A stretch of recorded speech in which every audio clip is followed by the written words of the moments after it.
também para sentar à mesa Pastor Vladimir. Sejam todos muito bem-vindos. Eu tenho certeza que Deus tem uma porção para cada um de vocês, que vocês vão sair daqui abençoados.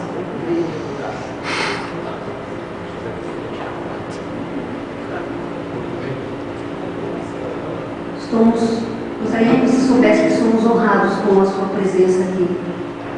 Muito obrigada por você ter vindo. Pode ter certeza que você alegrou o coração de Deus essa noite.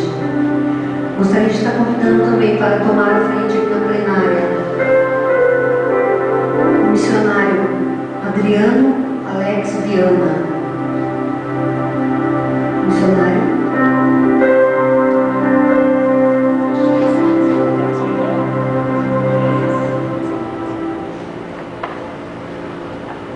Obrigado por ter vindo.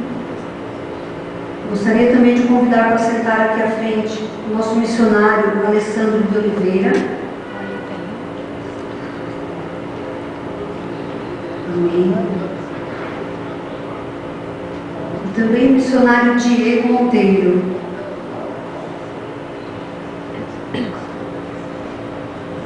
Glória a Deus. Você pode dar uma glória a Deus? Glória a Deus. Louvado seja o Senhor.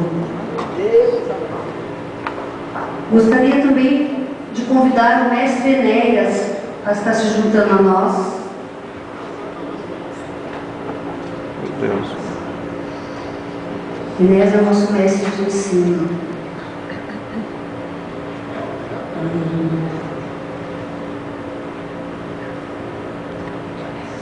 Louvado seja Deus.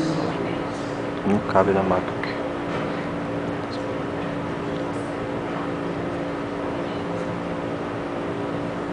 Gostaria de estar convidando também para tomar a plenária a irmã Tatiane.